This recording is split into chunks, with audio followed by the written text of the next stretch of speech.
Hello dear engineers and colleagues. In this video, we will verify the output of RetainBase Pro software against an example taken from Nadim Hassoun's book, published by Wiley, one of the most authoritative references in this field. Examples for basement retaining walls are relatively scarce, and most existing ones are presented in the imperial system. I have converted this example to SI units and slightly rounded some values for simplicity and consistency. Here you can see both the original and the converted parameters: unit weight, internal friction angle, concrete and steel strengths, wall height, and surcharge load. Let's now open the software interface. This is the main input screen. Both the top of the wall and the ground surface are at elevation 0, so we enter 0 here.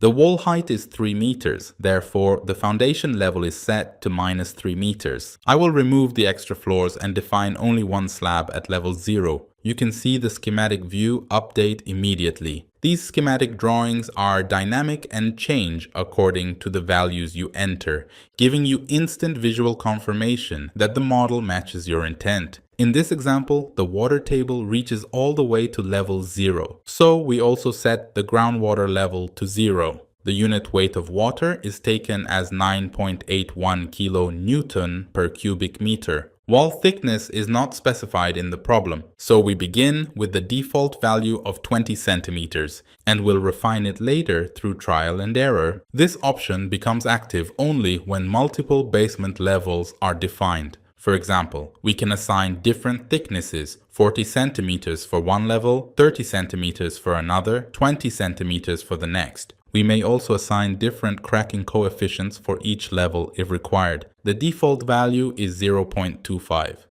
We can also apply axial force here if present. Positive sign for compression, negative for tension. Let's continue. This checkbox is for multi-layered soil profiles. If enabled, we can define multiple soil layers with different properties. It is not needed in this example, so we leave it unchecked. The internal friction angle is 35 degrees and we use the active state. The software calculates K equals 0.271, which matches the book exactly. The software offers 3 ways to define K: by calculation, active, at rest, seismic MO, direct input, or per layer values when multi-layered soil is enabled. Converted dry unit weight of soil is 17.3 kN per cubic meter. The saturated unit weight needs a special explanation, so we will skip it for now and return to it shortly. I will revisit this value in the next section and explain why it must be adjusted. Surcharge load is 9.6 kN per square meter. Specified concrete strength F'C equals 21 megapascals. The modulus of elasticity can be calculated automatically using the ACI formula, or entered manually if preferred. When we define cracking coefficients level by level in the table above, this global field becomes disabled. The book adopts a simplification for the hydrostatic pressure. The total water force is calculated and then only 50% of it is applied to the wall. Furthermore, below the water table, the full dry unit weight is used, instead of the correct submerged unit weight gamma prime. That is not the standard approach. In the submerged zone, we should apply the full hydrostatic pressure, plus soil pressure calculated using the submerged unit weight gamma prime equals gamma sat minus gamma W. To replicate the book's assumption exactly, we enter a saturated unit weight of 9 kN per cubic meter. Of course, this value is not physically realistic, but it produces the identical pressure distribution used in the example. Now, let's go to the field where the saturated unit weight is entered and type the value 9 here. The information for this section has now been updated, as you can see. In the first diagram we discussed earlier, the foundation level is shown here. The darker gray area represents the wall itself. The lighter area behind it is the backfill. The top slab connection creates a pinned support, while the base is fully fixed. Accordingly, the soil and water pressure diagram appears as shown. You can move the cursor to read the exact pressure at any elevation. A very useful table is also provided below. This is particularly helpful when transferring loads to software like ETABS. For the height range from 0 to -3 meters, we simply enter the C and D coefficients, which have the same naming convention in ETABS. Now, let's run the structural analysis. The results are generated in a few seconds. Shear force, bending moment, and lateral displacement diagrams. Moving the cursor along any diagram displays the value at the selected height. These are the results of the structural analysis. In the next step, once the analysis is complete, we can proceed to the structural design, specifically the design of the wall itself. This section is where we select the design code to be used. The load combination factor is 1.6, no change required. The pi factors for tension and shear are shown here, and they do not require any modification. We had already taken the yield strength of longitudinal reinforcement FYL as 420 megapascals. The transverse reinforcement yield strength FYT is not provided in the problem, and we do not need it for this example, so the default value of 300 megapascals is acceptable. This value would only be relevant for cross ties if shear reinforcement were required. The parameter lambda, the lightweight concrete modification factor, is equal to 1. Cover to the center of longitudinal bars defaults to 50 millimeters, which is very close to the example. The minimum and maximum longitudinal reinforcement ratios, rho L min and rho L max, are also acceptable as shown, so we can keep these values unchanged. Let's now explain the options available in this section. The first option determines whether compression reinforcement should be included in the flexural design of the wall. Regardless of this setting, the software always models 2 layers of reinforcement. However, you may disable this option if you want the design to be based on a single tension layer only. In practice though, I personally always use 2 layers. This is because the direction of bending can reverse, and soil-related loads are never perfectly predictable. For that reason, even in relatively thin walls, having reinforcement on both faces is generally safer. From a computational standpoint, the software always assumes 2 layers exist. The question here is whether the second layer should be counted as compression reinforcement in the flexural design or ignored entirely.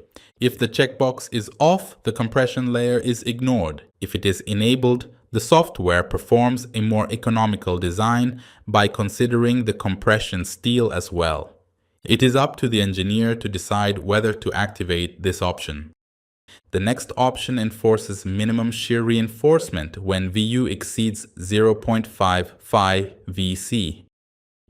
Reading the shear force at distance D from the support face is permitted by the code and often slightly reduces the required transverse reinforcement.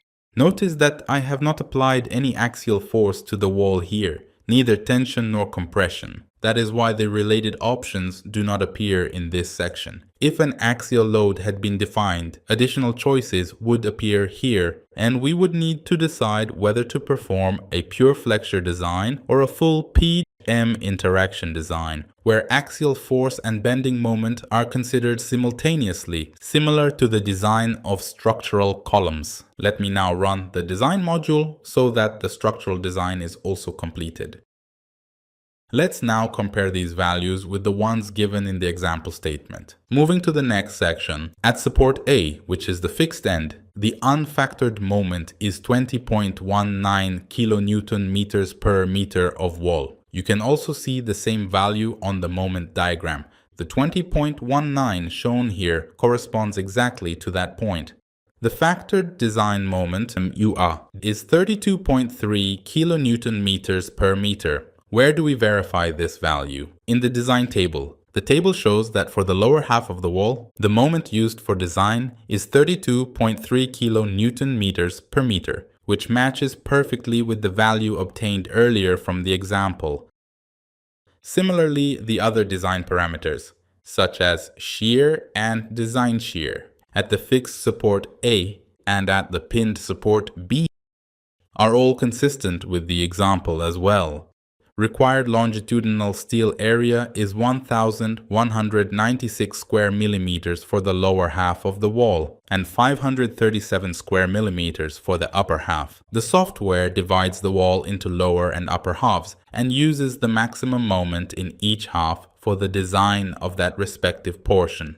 Since minimum shear reinforcement was disabled, concrete shear capacity alone is sufficient. No transverse steel is required. However, if this option had been enabled, meaning that when VU exceeds 0.55 VC, you can see that the output here would no longer be 0. The software would require 1.17 square millimeters per millimeter, which corresponds to the minimum shear reinforcement that must be provided. All analysis and design values are fully consistent with the book example. Let's move on to the next section, where the flexural design for both negative and positive bending moments is presented. Here, we can review the values obtained. I have written down the detailed design calculations here: MU, RN, Rho, and AS, showing how each of these values was derived, along with the minimum reinforcement checks. We only need a quick verification here. The required steel area is shown as 1,194 square millimeters on the slide, while the software calculates 1,196 square millimeters. Naturally, due to rounding, such a small difference is expected. Similarly, the value 537 square millimeters appears as 536 square millimeters in the software output, which is essentially the same. Now, out of curiosity, we can check how much the required steel would decrease if the second layer were treated as compression reinforcement. To explore this, we unlock the setting here, enable the compression steel option, and run the design again. We can see that the required area drops to 941 square millimeters, a reduction from the previous 1,194 square millimeters. This decrease occurs because the compression reinforcement now contributes to the flexural capacity. However, the book example does not utilize compression steel, so we keep the option disabled. We now proceed to the detailing stage. As you can see, there are multiple ways to provide the required reinforcement. The value 1,196 square millimeters refers to the total steel area for both layers within 1 meter length of the wall. There are several possible bar arrangements that can satisfy this requirement. In the detailing section, I can adjust the settings to match our preferred reinforcement layout. We will restrict the program to 16 bars only, exactly as done in the book. Other diameters are disabled. Maximum and minimum allowed spacing is defined. This field controls the rounding step used for bar spacing. For example, if the step is set to 25 millimeters, a spacing of 150 millimeters would be followed by 175 millimeters, then 200 millimeters, and so on. The next section specifies the bar diameter for the transverse reinforcement. For instance, I can require that all transverse bars must be 10 millimeters, or I may select multiple allowable diameters so that the software can choose the most economical option wherever appropriate. The next section controls the horizontal reinforcement of the wall, since horizontal bars are not involved in the structural calculation, and the flexural design is based only on the vertical reinforcement. We still need to specify them here for two important reasons. The first reason is drawing production, because the software is capable of generating a complete reinforcement plan, and therefore we must define how much horizontal steel should be placed. The second reason is the rebar quantity takeoff. In the detailing table, the software reports the average steel weight per square meter of wall, and this calculation includes all bars, ties, hooks, and horizontal reinforcement as well. There are 4 ways to define the horizontal bars. Percentage method. You specify the reinforcement ratio, such as 0.25%, and based on this percentage and the selected bar diameter, the software determines an economical spacing. Match vertical bars. The horizontal reinforcement is assigned exactly the same size and spacing as the vertical reinforcement. For example, if the vertical bars are 16 millimeters at 250 millimeters, the horizontal bars will also be 16 millimeters at 250 millimeters. Manual input. You directly enter any size and spacing you prefer, such as 12 at 200 millimeters. Ignore. No horizontal reinforcement is considered in the drawing or quantity output. As mentioned, this section affects both drawing production and steel weight calculations. There is one more setting related to drawing. You can specify whether the horizontal layer should be placed on the inside or outside, relative to the vertical bars. This setting affects only the produced drawing. The final option here relates to serviceability checks. The software performs a nonlinear cracked section analysis to calculate the deflection with high accuracy. You must specify a limit value so that the program can compare the calculated displacement against your allowable criterion and report whether the serviceability requirement is satisfied. The default limit I have set here is h/240. Now I will run the detailing module, and the software generates two outputs, the detailing table and the serviceability table. In the detailing table, for example, if you are using 16 bars, the software shows that they can be spaced at 325 millimeters. This 325 is based on the rounding step we defined earlier as 25 millimeters. If I change the rounding step to 50 millimeters, then the spacing is rounded to the nearest 50 millimeters. And as you can see, it becomes 16 at 300 millimeters. For the horizontal reinforcement, using the method we selected earlier, based on the reinforcement ratio and the bar diameter, 16 in this case. The program reports 16 at 350 millimeters. This 350 millimeters appears to be governed by the maximum spacing limit we defined for this section. Since the splicing method is lap splicing, this value represents the lap length. This is the starter bar, the bar projecting from the foundation. In this example, no additional reinforcement was required, which is why this field is blank. If strengthening bars had been needed, the software would report the required length here. Based on the calculated shear demand, the program indicates that we must use 10 bars at 75 mm spacing, placed in an alternating pattern. This means the shear ties are arranged every other vertical bar along the wall. Note that this spacing must not exceed d/2, even if the calculated spacing appears to be larger. From a performance standpoint, the maximum permissible spacing remains d/2.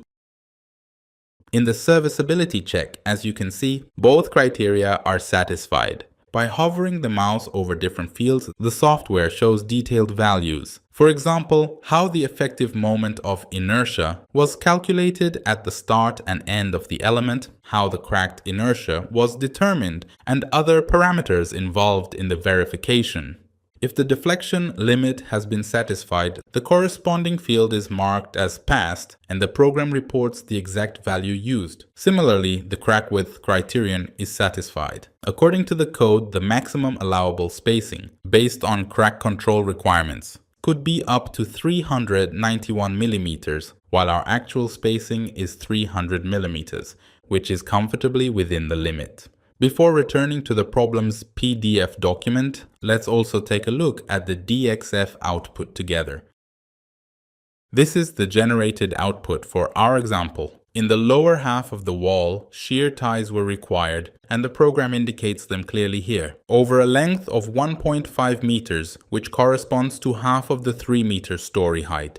The drawing specifies 10 ties at 75 mm spacing in an alternating pattern. This alternating arrangement can also be seen in the section view. Here you can see the overall layout along with the horizontal and vertical sections marked on the drawing. The geometry and reinforcement details are shown completely. Now let's return to the calculations and compare the numbers. We have already verified the 16 mm bars at 300 mm spacing.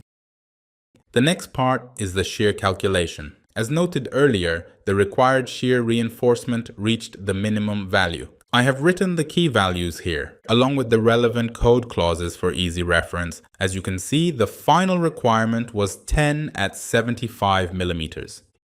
In the serviceability section, the last part of our workflow, the criteria from ACI 31825 and ACI 435 are 95.